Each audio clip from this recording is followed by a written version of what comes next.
আজ আপনাদের এমন এক ভালোবাসার গল্প বলবো যে ভালোবাসার গল্প শুনলে রীতিমতো আপনি ভয় পেয়ে যাবেন। আপনি নিজেকেই নিজে প্রশ্ন করবেন, এও কি সম্ভব? কাউকে কেউ এতটা ভালোবাসতে পারে? ভালোবাসার নাম শুনে আবার ভাববেন না আজকের গল্পটা ভূতের না, এই গল্পটা যতটা না ভালোবাসার তার চেয়ে বেশি ভূতের। তাহলে চলুন গল্প শুরু করা যাক। গল্প শুরু করার আগে আপনাদের মনে করিয়ে দেই, ইউটিউবের নতুন নিয়ম অনুযায়ী শুধুমাত্র সাবস্ক্রাইব করলে হয়তো আপনি আমাদের অনেক ভিডিও মিস করবেন। তাই কোনো ভিডিও মিস করতে না চাইলে সাবস্ক্রাইবের পাশাপাশি বেল আইকনে ক্লিক করে অল বাটনে চেপে দিন। তাহলে চলুন গল্প শুরু করা যাক। এই ব্যক্তির নাম সাদাত। সাদাত তার বাড়ির কাছের একটি ফ্যাক্টরিতে কাজ করে। এটি সাদাতের ছেলে মেমেত। মেমেতের জন্মের কিছু বছর পরই সাদাতের স্ত্রী মারা যায়। এটি সাদাতের বোন কাদার এবং এটি সাদাতের ছোটবেলার বন্ধু ওরহান। ছোটবেলা থেকেই ওরহান এবং কাদার একজন আরেকজনকে প্রচন্ড পরিমাণ ভালোবাসত। প্রাপ্তবয়স্ক হওয়ার পরপরই ওরহান এবং কাদার বিয়ে করে নেয়, কিন্তু তাদের এই বিয়ে ওরহানের বাবা মা কিছুতেই মেনে নেয়নি। তাই তারা দূরে আলাদা একটি বাড়িতে বসবাস করত। ওরহানও সাদাতের সাথে সেই একই ফ্যাক্টরিতে কাজ করত। একদিন ফ্যাক্টরির এক শ্রমিকের সিগারেটের আগুনের কারণে ফ্যাক্টরিতে বড় একটি দুর্ঘটনা ঘটে যায়। ওরহান সেই শ্রমিককে ডেকে বলে, তোমাকে অনেকবার বলা হয়েছে ফ্যাক্টরির ভিতরে সিগারেট খাওয়া নিষেধ। তোমার কারণে আজ এত বড় একটা দুর্ঘটনা হলো। এখন তোমাকে চাকরি থেকে বরখাস্ত করা ছাড়া আমার আর কোনো রাস্তা নেই। সেই শ্রমিক তখন অনেক কাকুতি মিনতি করে বলে, ব্যাংকে আমার অনেক ঋণ জমে আছে, চাকরি গেলে আমি পথে বসে যাব, আমাকে এবারের মতো মাফ করে দিন। কিন্তু ওরহান তার কথা রাখতে পারে না, তাকে চাকরি থেকে বের করেই দেয়। একটু পর সাদাত সেখানে এসে ওরহানকে বলে, কাল সকালে আমি আর মেমেত একটু শহরে যাব, কাদারও আমাদের সাথে যাবে বলেছে, আমি সকালে এসে তাকে নিয়ে যাব, তুমি চিন্তা করো না। ওরহান বলে, আচ্ছা ঠিক আছে। কাজ শেষ হলে ওরহান বাড়ি ফিরে যায়। রাতের বেলা সে তার স্ত্রী কাদারের সাথে খাওয়া দাওয়া করে একটা বড় গাছের নিচে বসে গল্প করতে থাকে। ওরহান বলে, এই গাছটা আমাদের জন্য অনেক সৌভাগ্যপূর্ণ গাছ, ছোটবেলা থেকেই এই গাছটা আমাদের প্রেমের সাক্ষী। কাদার তখন বলে, কাল সকালে আমি ভাইয়ের সাথে একটু শহরে যাব, ডাক্তার চেক আপ করাতে হবে। ওরহান জিজ্ঞেস করে, কেন, কি হয়েছে তোমার? তুমি তো সুস্থ হয়ে আছো। কাদার বলে, তুমি বাবা হতে যাচ্ছ, আমার পেটে আমাদের নতুন ভালোবাসার মানুষ আসবে। এই কথা শুনেই ওরহান আনন্দে আবার কাদারকে জড়িয়ে ধরে আদর করতে থাকে। এদিকে সেই বরখাস্ত হওয়া শ্রমিকটি ঋণের দায় নিতে না পেরে ফাঁসিতে ঝুলে আত্মহত্যা করে। পরদিন সকালবেলা সেই শ্রমিকের স্ত্রী ফ্যাক্টরির সামনে গিয়ে মাটিতে গড়িয়ে কাঁদতে শুরু করে। অন্য এক শ্রমিক গিয়ে বিষয়টি ওরহানকে জানায়। ওরহান শোনা মাত্রই দৌড়ে বাইরে চলে আসে। সেই শ্রমিকের স্ত্রীকে সান্ত্বনা দিতে থাকে। সেই মহিলা তখন ওরহানকে বলে, তোর কারণে আজ আমি বিধবা হয়েছি, শুধুমাত্র তোর জন্য আমার স্বামী আত্মহত্যা করেছে। আমি তোকে অভিশাপ দিচ্ছি, তোর কপাল এই মাটির মতো কালো হয়ে যাবে। এই বিধবা মায়ের অভিশাপ আল্লাহ ফেলবে না। ওরহান এসব কথা শুনে অঝরে কাঁদতে শুরু করে আর সেই মহিলার কাছে ক্ষমা চাইতে থাকে। অন্য শ্রমিকরা তখন সেই মহিলাটিকে ধরে সেখান থেকে নিয়ে যায়। এদিকে সাদাত তার কথা অনুযায়ী কাদার এবং মেমেতকে নিয়ে তাদের গাড়িতে করে শহরে যেতে থাকে। মেমেতের অনেক শখ থাকে সে বড় হয়ে পাইলট হবে। সে গাড়ির পেছনে বসে প্লেনের ছবি আঁকতে থাকে। আঁকতে আঁকতে সে তার ফুফু কাদারকে বলে পেছনে এসে তার সাথে ছবিগুলো দেখার জন্য। সাদাত গাড়ি থামায়। কাদার গিয়ে পেছনে বসে। তখনই সাদাতের কাছে ওরহানের ফোন আসে। ওরহান তাকে শ্রমিকের আত্মহত্যা এবং তার স্ত্রীর অভিশাপের কথা খুলে বলে। ওরহান আরো বলে, সেই মহিলার কষ্টের চিৎকার শুনে সে একদমই ভেঙে পড়েছে, সে আর কাজ করতে পারছে না। সাদাতও এই কথা শুনে অবাক হয়ে যায়। সে বলে, আমি এখনই ফিরে আসছি। এই বলে সে তাড়াহুড়া করে পেছনে না দেখেই গাড়ি ঘোরাতে নেয়। তখনই পেছন থেকে একটি বড় ট্রাক এসে সেই গাড়িকে ধাক্কা দেয়। সেই অ্যাক্সিডেন্টের পর অনেক দিন কেটে যায়। তারপর দেখা যায় অ্যাক্সিডেন্টের পর মেমেতের শরীর পুরোটা প্যারালাইজড হয়ে গেছে। সে এখন হুইল চেয়ারে পাথরের মতো বসে থাকা ছাড়া কিছুই করতে পারে না। কিন্তু সৌভাগ্যজনকভাবে সাদাত গাড়ির সামনে থাকার কারণে তার তেমন কিছুই হয়নি, সে সুস্থই আছে। আর কাদারকে দেখা যায় ওরহানের সাথে। কাদার চোখ বন্ধ করে সোফায় শুয়ে আছে। পাশেই ওরহান বসে বসে কাঁদছে। হঠাৎ করে কাদারের জ্ঞান আসে। রুমের উজ্জ্বল আলোতে সে তাকাতে পারে না। ওরহান উঠে গিয়ে সমস্ত লাইট বন্ধ করে দিয়ে সারা ঘরে শুধু মোমবাতি জ্বালিয়ে দেয়। কাদার তাকে জিজ্ঞাসা করে, আমি কে, আমার কি হয়েছে? আমার তো কিছুই মনে নেই। ওরহান বলে, তুমি আমার স্ত্রী কাদার, আমি তোমার সাথে আছি, আস্তে আস্তে সব মনে হয়ে যাবে। কাদার ভয়ে ভয়ে ওরহানের দিকে তাকিয়ে থাকে। এদিকে অ্যাক্সিডেন্টের পর থেকেই ওরহান সাদাতের সাথে একদম কথা বলে না। সে সাদাতকে দেখা মাত্রই তাকে এড়িয়ে যায়। সাদাত ওরহানের সাথে কথা বলতে আসলে ওরহান সাদাতের কলার ধরে বলে, তোর কারণে আজ আমার জীবন উল্টে পাল্টে গেছে। আমার জীবনে এখন আর কিছুই নেই। আমার পরিবার, আমার বাড়ির আশেপাশেও তোকে তোকে দেখলে আমি তোকে খুন করে ফেলবো। সাদাতও এসব কথা শুনে একদমই ভেঙে পড়ে। একদিন সাদাত তার ছেলের কপালে চুমু দিয়ে রাতে ঘুমাতে যাবে, তখন খেয়াল করে রুমের আয়নাটি কাঁপতে কাঁপতে হঠাৎ ভেঙে যায়। সে পাশের রুমে গিয়ে শব্দ শুনে সেখানে গিয়ে দেখে রুমের সবকিছু ওলট পালট হয়ে আছে এবং ফ্লোরে ধুলা দিয়ে কিসব সাংকেতিক চিহ্ন লেখা আছে। সে সব দেখে কিছুই বুঝতে পারে না। তখনই তার মা সেই রুমে এসে লাইট জ্বালিয়ে দিলে সাথে সাথে সব লেখা গায়েব হয়ে যায় এবং পুরো রুমটাও সেকেন্ডের মধ্যে গোছানো হয়ে যায়। এদিকে গভীর রাতে ওরহান এবং কাদার একসাথেই ঘুমিয়েছিল। হঠাৎ কাদারের ঘুম ভেঙে যায়। সে আস্তে আস্তে নিচতলার এক রুমের সামনে চলে যায়। রুমের দরজাটি বন্ধ করাই ছিল এবং দরজার সামনে দুটো কাগজে কিছু লিখে সেগুলো ঝুলিয়ে রাখা হয়েছিল।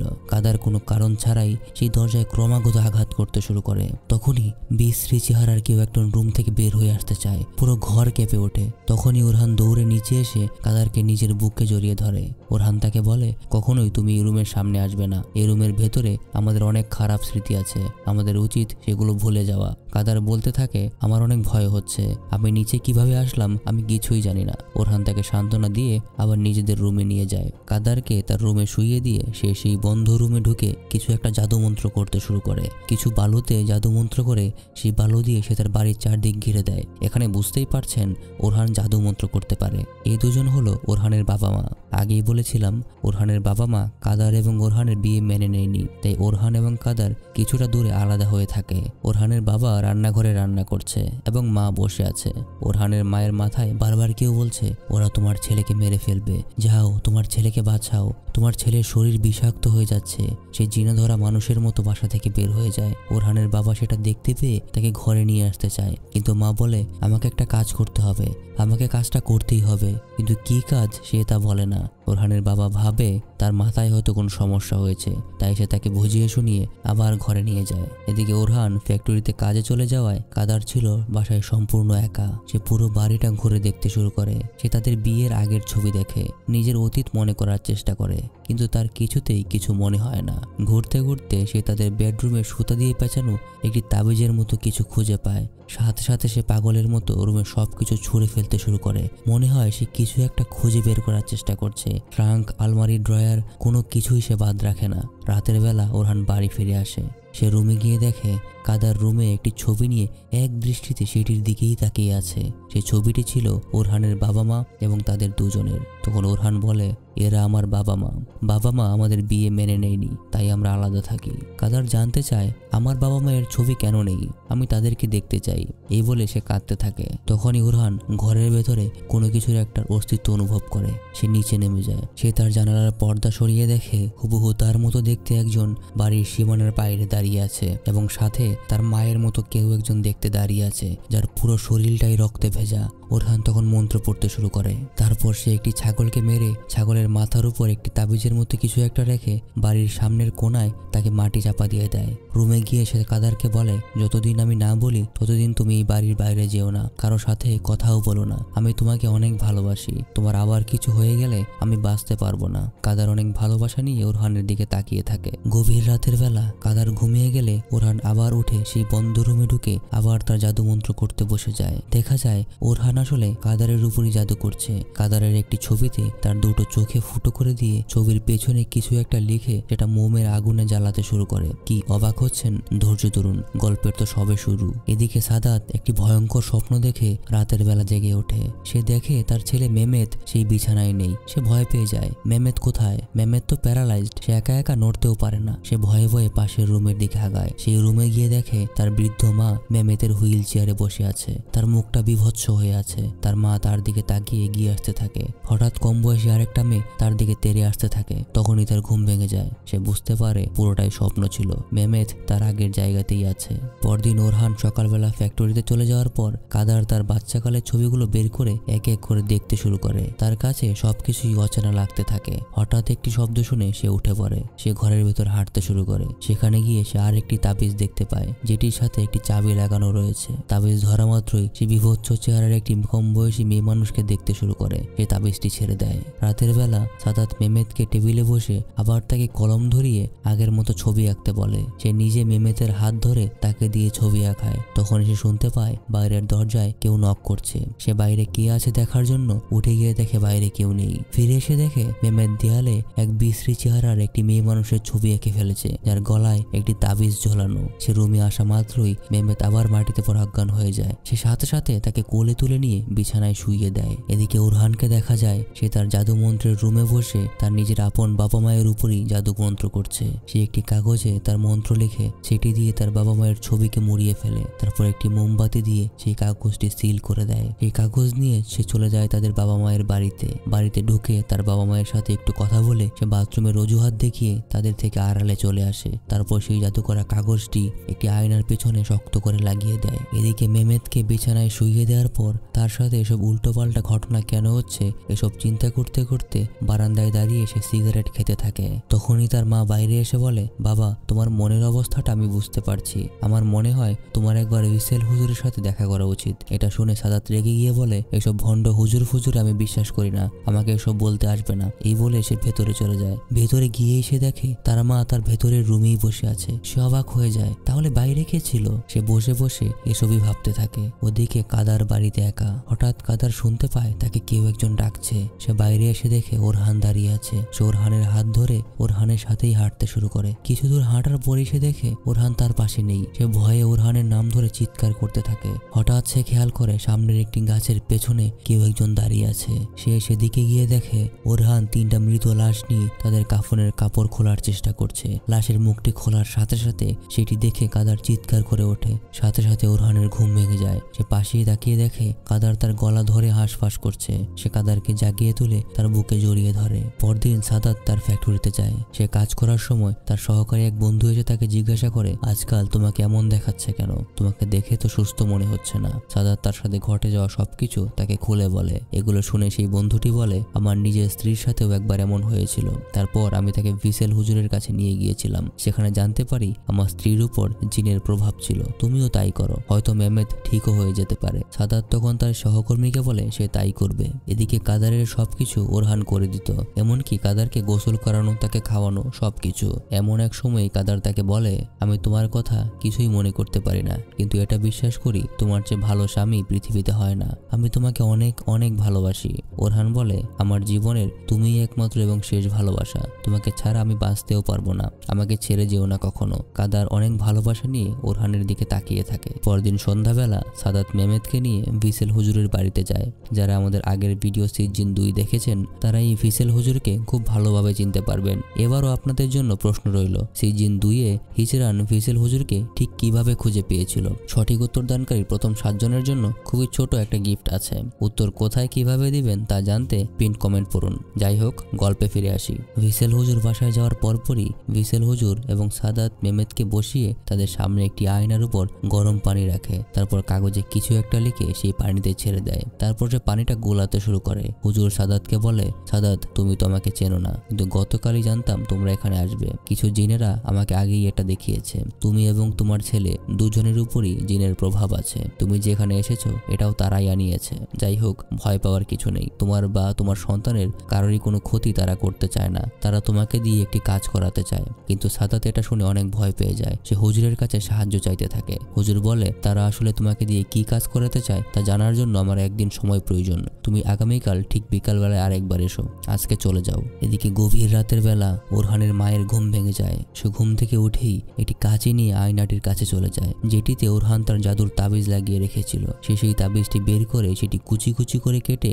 বাথরুমে ফেলে দেয়। তারপর চেয়ারে বসে কাঁদতে শুরু করে। ওরহানের বাবা উঠে তাকে আবার ঘুম পাড়িয়ে দেয়। ওরহান এদিকে কাদারের চুল আশ্রয় দিতে থাকে। তখন সে বলে, আমি তোমার ভাইকে আগামীকাল দাওয়াত করব, দেখবে আবার আমাদের সবকিছু ঠিক হয়ে যাবে, তোমার সবকিছু মনে পড়বে। পরদিন সত্যি সত্যি ওরহান সাদাতের সাথে দেখা করে তাকে পরশুদিন সন্ধ্যাবেলা তাদের বাড়িতে যেতে বলে একসাথে খাওয়া দাওয়া করার জন্য। ওরহানের ভালো আচরণ দেখে সাদাত মনে মনে অনেক খুশি হয়। সে বলে, আচ্ছা বন্ধু, আমি অবশ্যই আসবো। এই মহিলার নাম কেসবার। কিছুদিন আগে রাতের বেলায় হঠাৎ তার ঘুম ভেঙে যায়। কিছু শব্দ শুনে সে পাশের রুমে গিয়ে দেখে একদল মহিলা একটি লাশ নিয়ে বসে আছে। সে যখন তাদের খুব কাছাকাছি যায় তখন একজন মহিলা তার দিকে ফিরে তাকালে তার ভয়ঙ্কর চেহারা দেখে সে সহ্য করতে পারে পারে না। তারপর সেই মহিলার কি হয়েছিল তা পরে বলছি। ফিরে আসি সাদাতের কাছে। ভিসেল হুজুরের কথা মতো সাদাত সন্ধ্যাবেলা মেমেতকে নিয়ে ভিসেল হুজুরের বাড়িতে আসে। বাড়িতে দেখা যায় আগে থেকে কেসবার বসে আছে। হুজুর একটি ছোট চুলাতে একটি সীসার মতো টুকরা গরম করতে দেয়। তারপর সাদাতকে মন্ত্র পড়তে বলে। সাদাত হুজুরের সাথে মন্ত্র পড়তে থাকে।